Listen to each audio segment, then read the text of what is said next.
what's up guys, Franzi here, and today I have a tutorial in Cinema4D.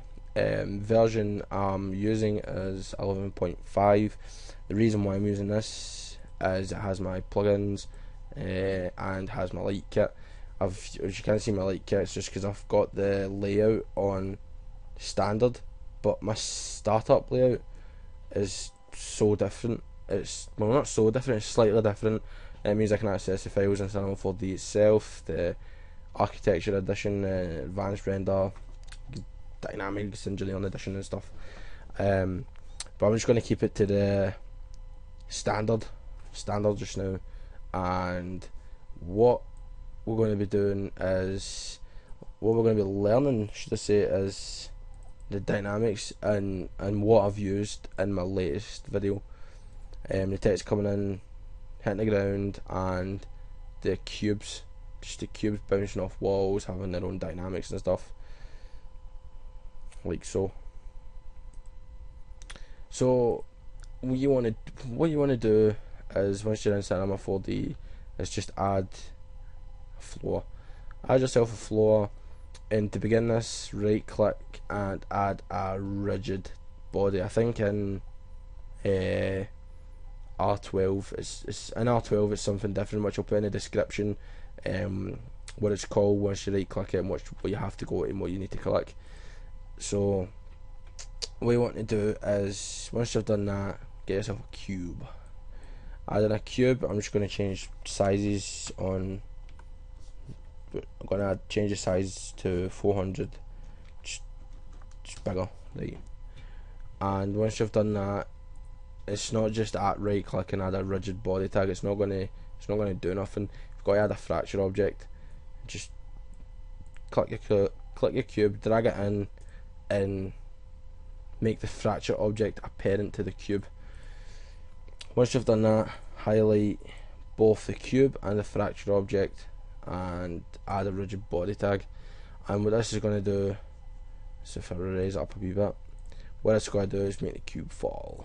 Make the cube fall and bounce, just exactly like what I've done in my video.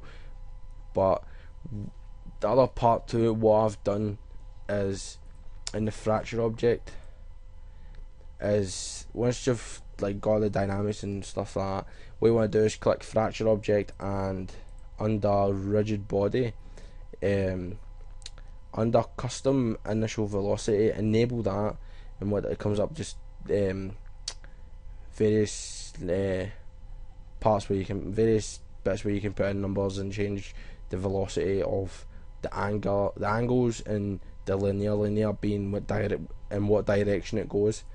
Whether it be, if you put in minus, it's going to go in the opposite direction.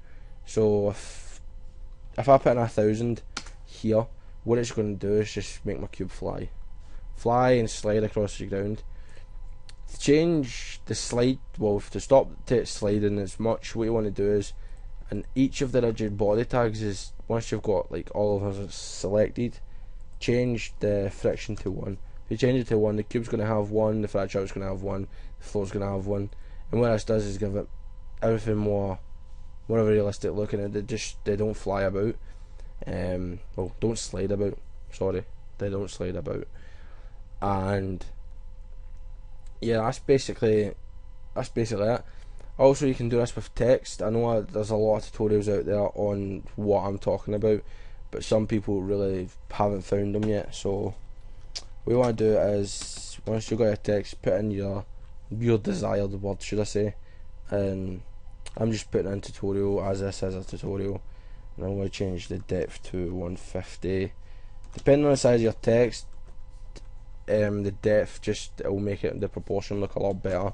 If I put in 400 in height, depth 150, I think it just looks the right width, well, the right depth, should I say. Just some fonts, as you'll see, go underneath the floor itself, just due to just if it's round objects, or just any case, like U's, O's, just depending on what font it is. What you want to do is just raise it up a wee bit, raise it up, and I'm just going to slide it back so that the cube will just fly into it, If you do it just now, the cube's just going to go straight through it. To solve this, right click text object, add a rigid body tag as anything else, and change the friction. I'm just going to change the friction to 1, and as you will see, if I play it, text falls, and the text is all the letters have their own properties. They're like their own object. But to solve that, to get them to be like one whole object where they don't all go in separate directions, we want to do is add in a fracture object, drag your text in, add your MoGraph tag to the add your rigid body to the fracture object, and if you play through, as you can see, text just goes itself, falls back, like so, like so.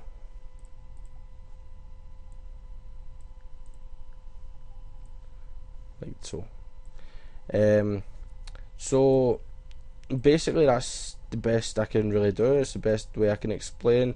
I know I may have messed up a few things, I'm sorry about that. This is my first tutorial I've done in a long time, and yeah guys, I'm just going to quickly go through render settings, and I'm going to render this out and then just add this in the end of the video just to show you the final outcome. So what you want to do is change your in output, change your width to 1280 by 720, and then in this case I'm putting in 1920 by 1080 because I'm recording in full HD, so I've got my PC hooked up to my TV. I'm just going to change the frame rate to 24, which is a film frame rate, which I done in the I'll just keep it steady, this will just make it easier. It's just 24, so it's going in. Just keep everything else the same. If it's nothing with any textures, if it's just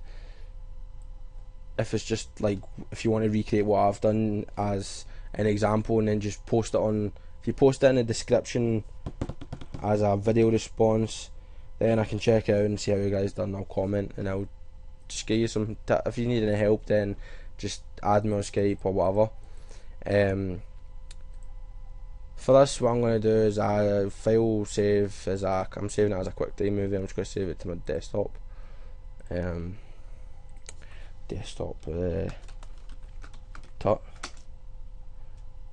it as a and everything else I'm not going to add in global illumination, anything like that. It's just it doesn't apply to what we're doing.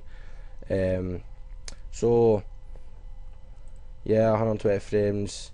Shouldn't take very long. It's not even going to be needing that. Yeah, I'll just keep it 120, and once this is rendered, once this is rendered, I'm just going to